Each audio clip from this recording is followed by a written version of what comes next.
در گذشته ثروتمندان دنیا معمولاً توی حوزه املاک و بازار سهام بودن.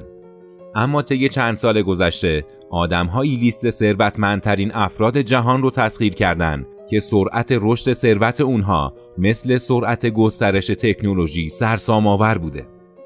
سلام به همه دوستان عزیزم.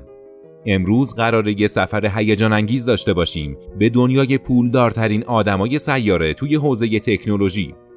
از ایلان ماسک تا جف بزوس که دنیا رو با آمازون تسخیر کرده و قراره ببینیم چه افرادی به تازگی دارن توی این صنعت رشد میکنن.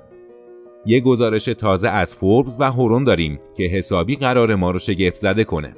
پس لایک رو بزنید و کانال رو سابسکرایب کنید تا بریم سراغ ادامه ویدیو. خب بیایید اول یه نگاه بندازیم به آخرین بروزرسانی ها.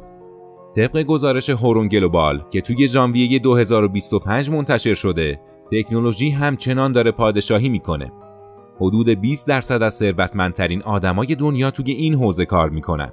فکرشو بکنید از هر 5 تا پولدار یکیشون توی حوزه تکنولوژیه.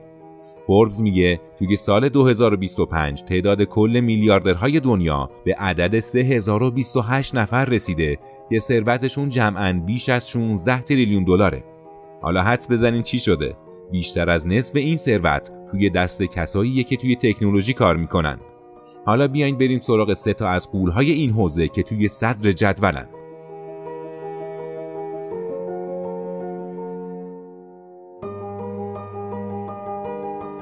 نفر اول ایلان ماسک، پادشاه بلا منازع لیست فوربس و هورون توی سال 2025. ثروتش 420 میلیارد دلاره. یعنی اندازه بودجه چند تا کشور. این فرد که انگار از یه سیاره دیگه اومده، با تسلا شروع کرد که ماشین‌های برقی رو به یه پدیده جهانی تبدیل کرد. مالک توییتر شد و اسمش رو به ایکس تغییر داد و رفت سراغ اسپیس ایکس که داره موشک‌های قابل استفاده مجدد میسازه و میخواد ما رو ببره مریخ. تازه شرکت‌های د بورینگ کمپانی و نورولینک رو هم داره که دارن روی مغز انسان و تونل‌های زیرزمینی کار میکنن. ایلان از دانشگاه پنسیلوانیا فیزیک و اقتصاد خونده و با فروش شرکت‌های اولیه‌اش مثل پیپل حسابی پولدار شده.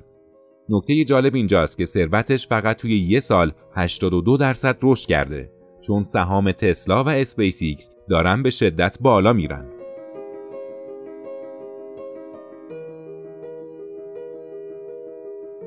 جف بزوس نفر دوم لیست با 266 میلیارد دلار ثروت. این آقا آمازون رو از یک کتاب فروشی آنلاین توی گاراژ خونش تبدیل کرد به غول تجارت الکترونیک دنیا. حالا آمازون همه چیز میفروشه، از جوراب تا ابررایانه. بزوس در سال 2018 برای اولین بار ثروتمندترین آدم دنیا شد، ولی الان به لطف ایلان ماسک یکم عقب مونده. شرکت فضاییش هم داره با اسپیس ایکس رقابت میکنه. جف بزوس در دانشگاه پرینستون مهندسی کامپیوتر خونده و قبل از آمازون توی وال استریت کار میکرده.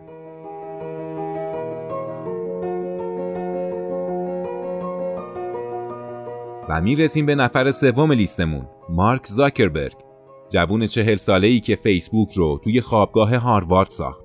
حالا با حدود 200 میلیارد دلار توی جایگاه سومه. فیسبوک دنیا رو به هم وصل کرد، ولی زاکربرگ به این موفقیت راضی نبود.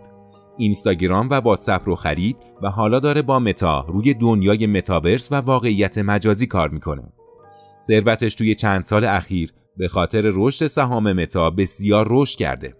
یه نکته جالب اینه که زاکربرگ یه زمانی از هاروارد انصراف داد، ولی حالا داره با هوش مصنوعی و تکنولوژی آینده رو میسازه.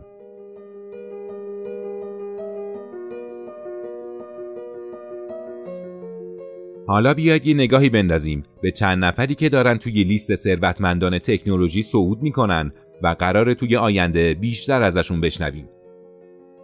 لیانگ ونفنگ با ثروت 4.5 میلیارد دلار. این آقا از چین 40 سالشه و با شرکت دیپسیک داره توی حوزه هوش مصنوعی غوغا میکنه.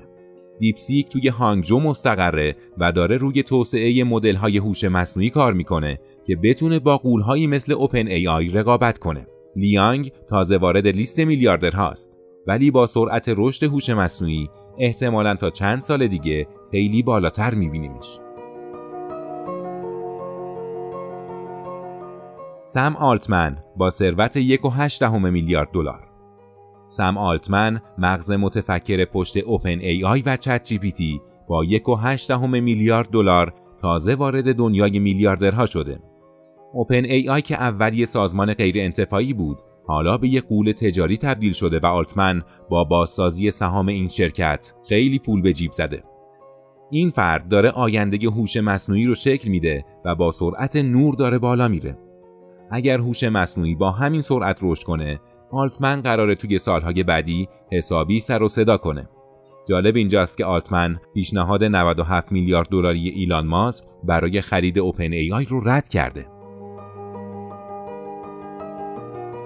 جنشن هوانگ با ثروت حدود 70 میلیارد دلار. مدیرعامل انویدیا که چیپ‌های گرافیکی و هوش مصنوعیش دارن دنیا رو عوض میکنن. انویدیا از گیمینگ شروع کرد ولی حالا توی دیتا سنترها و ماشین‌های خودران هم پادشاهی میکنه. ثروت هوانگ توی چند سال اخیر به خاطر تقاضاهای زیاد برای چیپ‌های AI حسابی رشد کرد.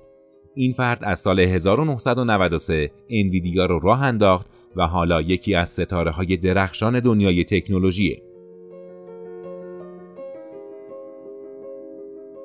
همونطور که تکنولوژی داره دنیا رو متحول میکنه، جیب صاحباش رو هم داره پرپول میکنه.